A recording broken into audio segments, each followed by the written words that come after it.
Bengal and Odisha bracing for Cyclone Yaas. It's a severe cyclonic storm, the second to be hitting the Indian coastline in just the last couple of weeks. There was one terrible storm, Taute, on the western seaboard as well.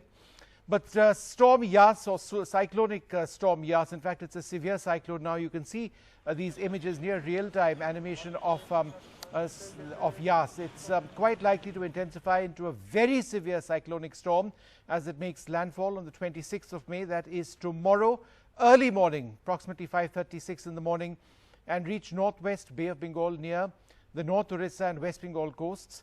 It's very likely to cross North Odisha and West Bengal between Paradip and Sagar Island around Balasore.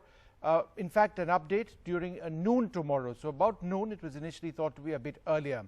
It will make landfall as a very severe cyclonic storm. Wind speeds expected to be between 155 to 165 kilometers per hour, with gusts going up to 185 kilometers per hour. A storm surge expected to be 2 to 4 meters, bringing in rainfall to Odisha, Bengal, Sikkim, Assam, Meghalaya, Bihar and Jharkhand.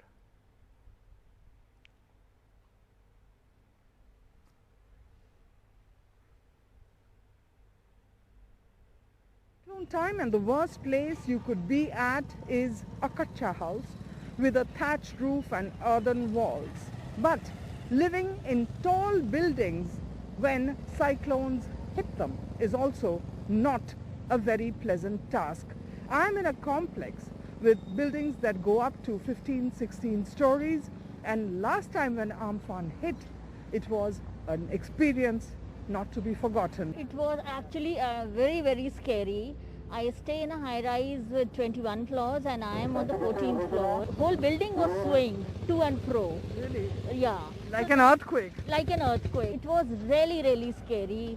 Can't tell you, 4 hours it went on. Are you worried this time round with Yaas? Yeah, we are worried. We'll just pray for everybody's safety. That's all we can say right now. Absolutely, you know, even those living in kacha houses also are going to bear the brunt of it. Yes, actually we are the privileged ones. We should say that we are at least in safe places. But yeah, we are really worried for those people who are staying in thatched houses and kacha houses. Bandobast is on. West Bengal government is planning to evacuate 10 lakh people. Not planning, the evacuation is already on, especially in the districts that are likely to be worst affected, which is East Midnapur and South 24 Parganas, where you have the low-lying Sundarbans, which are so prone to inundation. Monideepa Banerjee, NDTV. I have with me the Director General of IMD, Dr. M Mohapatra. Sir, I request you now to explain to our viewers what does these images now show. So this is the severe cyclone storm Yaas, which is located about 220 kilometers southeast of Paradip during noon today, and it is moving northwestwards. It will reach close to Dhamra Port over North Bay of Bengal by early morning of 26th. At that time, its wind speed will be 155, 165, west to 185 kilometers per hour. It will continue to move in the same direction, and it will cross Odisha coast between Dhamra and Balasore with a wind speed of 155 to 165 kmph, gusting to 185 kmph. So this wind speed at present is about 50 to 60 kmph along Odisha coast, and it will gradually increase, becoming 80 to 90 kmph from midnight of today. Right. So another image that you have now here in your control room shows the trajectory now. This is the exact, these are the dots which shows the trajectory of the cyclone. This is the red line indicates the forecast track of the cyclone Yaas. It indicates that on 26th morning it will be reaching very close to Dhamra. This is Dhamra. So the system will be located here, just east of Dhamra. And then it will continue to move northwestwards and it will cross Odisha coast between Dhamra and Balasore. Right. Your latest bulletin shows that the speed of the cyclone, the wind speed when it hits, the landfall happens, around 5:30 will be 185 km per hour. And even at 11:30, 6 hours after the landfall, the wind speed is projected to go up to 185. That essentially means that this is the zone where for around 6 hours, the wind speed can be up to 185 kilometers per hour. You are correct. For that 6 hours period, from 5:30 to 11:30 IST of 26th, we are expecting wind speed of 155 to 165 kmph, gusting to 185 kmph, which will affect the coastal districts, namely Kendrapada, Jagatsinghpur, Bhadrak and Balasore. And then around afternoon it will cross the... Yeah, during noon itself the crossing landfall process will start, and by afternoon wind speed will gradually decrease, but still the impact will continue till afternoon or evening over these coastal districts. Thank you very much for talking to NDTV. So in IMD headquarters with my camera colleague Sanjay Kaushik, Himanshu Shekhar for NDTV. Well, joining us now from Digha, my colleague Manish Kumar. Manish, what's the situation there now? Are sea levels already a bit elevated?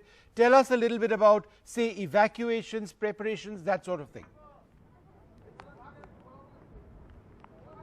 Evacuation process is in full swing, but first my camera person Habib will show you the sea level. Of course, unlike before noon there was really high tide, but right now tide has come down. But of course, in the next few hours you will see this tide, it will go up, and tomorrow it's going to be a really a stormy day as predicted by the Met Department. As far as Digha is concerned, of course people are heaving a sigh of relief because there is no prediction that landfall, unlike Amphan, is going to be at Digha.